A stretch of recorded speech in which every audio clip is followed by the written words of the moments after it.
అవి నేను చెప్పాను సార్, నారాయణ గారు గెలుస్తున్నారని. మంగళగిరి నారా లోకేష్ గారు 20,000కు పైబడి మెజార్టీ వస్తుంది. చంద్రబాబు నాయుడు గారు గెలుస్తూ ఉన్నారు, జగన్మోహన్ రెడ్డి గారు గెలుస్తూ ఉన్నారు, బాలకృష్ణ గారు గెలుస్తున్నారు, పవన్ కళ్యాణ్ గారు, లోకేష్ గారు, ఈ ప్రముఖులందరూ గెలుస్తూ ఉన్నారు. టెక్కల్ నుండి టెక్కల్ నుండి అచ్చెన్నాయుడు గారు గెలుస్తున్నారు. సో వీళ్ళందరూ గెలుస్తున్నారు. ఓకే, మస్తాన్ గారు, సామాజిక పరంగా ఎస్సీ ఓట్ బ్యాంక్, ఎస్టీ అన్నది ఎక్కువ వాళ్ళకే ఎడ్జ్ ఉంటుంది. ఎస్సీ ఓట్ బ్యాంక్ ఎవరి వైపు మొగ్గు చూపించారండి మీ అంచనా? ఎస్సీ సహజంగా అంటే ఇటువైపు ఏం రాలేదని, ఏమైనా ఓట్ షేర్ ఇటు వస్తే ఇది కొద్దిగా ప్లస్ అవుతుంది. కాంగ్రెస్ పార్టీతో ఉన్న వర్గాలు ఏవైతే ఉన్నాయో ఆ వర్గాలు వైఆర్ రాజశేఖర రెడ్డి గారు, జగన్మోహన్ రెడ్డి గారి జర్నీ, రాజశేఖర రెడ్డి గారి కొడుకుగా పుట్టిన కారణంగా, రాజశేఖర రెడ్డి గారు పరిపాలన చేసిన కారణంగా ఆయన ద్వారా ఆస్తిగా ఆయనకు సంక్రమించింది. ఆనాటి కాంగ్రెస్ వర్గాలు ఏవైతే ఉన్నాయో ఈనాడు వైఎస్ఆర్ 67-68 మాలల్లో పడింది, 60% 59% వరకు మాదిగల్లో పడింది. ఓకే, 59-60 అంటే అంతే కదా. జనరల్గా ఏంటంటే 59-60 పడినప్పుడు అటు రిమైనింగ్ పడుతుంది. అది కాంగ్రెస్కి ఒక 3-4% పోయినా రిమైనింగ్ ఒక 37-38 పడుతుంది. ఎప్పుడైతే మీకు 67 - 37 అవుతుందో 30% లీడ్ అనేది, అదే కదా ఇవాళ వైఎస్ఆర్ కాంగ్రెస్ పార్టీ. 78 తెలుగుదేశంతో 59% వైఎస్ఆర్ కాంగ్రెస్ పార్టీకి వేశారండి. మాదిగలు ఉన్నారు అంటే ఒకటి ఏంటంటే మోడీ గారు మాది ఎస్సీ వర్గీకరణ చేస్తారనేటువంటి హామీని తెర మీద తీసుకురావటం, రెండోది మందాకృష్ణ గారు వచ్చి ప్రచారం చేయటం. కొంత మేలు జరిగింది, జరగలేదని నేను అన్నట్ల. అయితే జరగాల్సిన తిరగబడిపోయేటువంటి మేలు సార్, ఇవన్నీ కూడా సాంప్రదాయంగా ఇవన్నీ కూడా కాంగ్రెస్ ఆ తర్వాత వైఎస్ఆర్ వర్గాలండి. ఎంతో పెనుమార్పులు తీసుకొచ్చినా కూడా వీళ్ళలో మార్పు వచ్చేది 10-15%.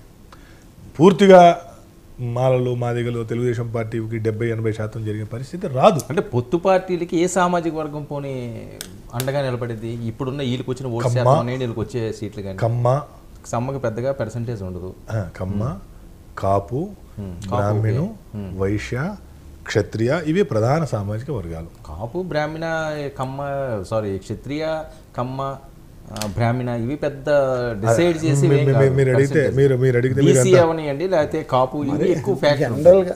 ఇప్పుడు కమ్మ 4%, రెడ్డి 5.1%, కాపు అంటే ఓసీ కాపు, రెడ్డి ఉండదు కదా, రెడ్డి మీకు కులాల వారీగా కమ్మ 4%, రెడ్డి 5.1%, కాపు ఓసీ కాపు అండి. మళ్ళీ తెలగా కలపట్ల నేను ఓసీ కాపు, ఒంటరి అవి కాకుండా ఓసీ కాపు 11%. తర్వాత బ్రాహ్మణు, వైశ్య, క్షత్రియ, వెలమ 3.1%. దీని తర్వాత ముస్లిమ్స్ 9.2%. దీని తర్వాత ఎస్సీస్ మాలా మాదిగా రెల్లి ఆది ఆంధ్ర అన్నీ కలిపి 18.3%. ఎస్టీలు పాపులేషన్ పరంగా 6.1, ఓటింగ్ పరంగా 5.5. ఓటింగ్కి పాపులేషన్ కూడా తేడా ఉందండి. ఎందుకంటే పాపం ఈ ఎస్టీ వర్గాలు అందరూ ఓట్లు జాయిన్ చేసుకోరు. 5.5% ఎస్టీలు. ఇక 43.2% బీసీలు, అందులో 43.2%. 1% పార్సీలు, జైనులు, బౌద్ధులు, సిక్కులు, అన్ని రకాల వర్గాలు కలిపి 1%. ఇది ఆంధ్రప్రదేశ్ యొక్క సామాజిక ముఖ చిత్రం. దీంట్లో మీకు మాల, మాదిగ, ముస్లిము, రెడ్డి ఈ సామాజిక వర్గాల్లో క్లియర్గా 20-40% gap over the TDP. 20-40% gap ఈ వర్గాల్లో ఉంది వైసీపీకి అనుకూలంగా. బ్రాహ్మణు, వైశ్య, క్షత్రియ, ఇందాక నేను చెప్పినటువంటి వెలమ, కమ్మ, కాపు వీటిలో 20-35% లీడు టీడీపీకి ఉంది క్లియర్గా. అయితే జనాభా సంఖ్యాపరంగా ఈ వర్గాలు ఎక్కువ కాబట్టి ఇక్కడ కొద్దిగా ఎక్కువ ఓట్లు వస్తున్నాయి. జగన్మోహన్ రెడ్డి గారు సాధించిన విజయం ఆయన ఈ 5 ఏళ్ళు లేదంటే బీసీల్లో 50% ఈక్వల్ చేయడంలో ఆయన సక్సెస్ సాధించాడు. బీసీల పార్టీగా ఉన్నటువంటి తెలుగుదేశం పార్టీని కమ్మ కాపు పార్టీగా మార్చి అందులో నుండి బీసీలని ఇటువైపు మార్చుకోవటంలో జగన్మోహన్ రెడ్డి గారు సక్సెస్ అయ్యారు. ఏ విధంగా సక్సెస్ అయ్యారంటే మనం ఇంతకుముందు కూడా మాట్లాడుకున్నాం, సోషల్ ఇంజనీరింగ్ గురించి మాట్లాడుకున్నాం. ఇప్పుడు మీకు గోదావరి జిల్లాల్లో కాపు తర్వాత శెట్టి బలిజ అనేటువంటి పెద్ద సామాజిక వర్గం. శెట్టి బలిజకి 2 గోదావరి జిల్లాల్లో 4 అసెంబ్లీ సీట్లు ఇవ్వటం, 2 ప్రధాన పార్లమెంట్ స్థానాలు వాళ్ళకి ఇవ్వటం, నర్సాపురం కానివ్వండి, రాజమండ్రి కానివ్వండి.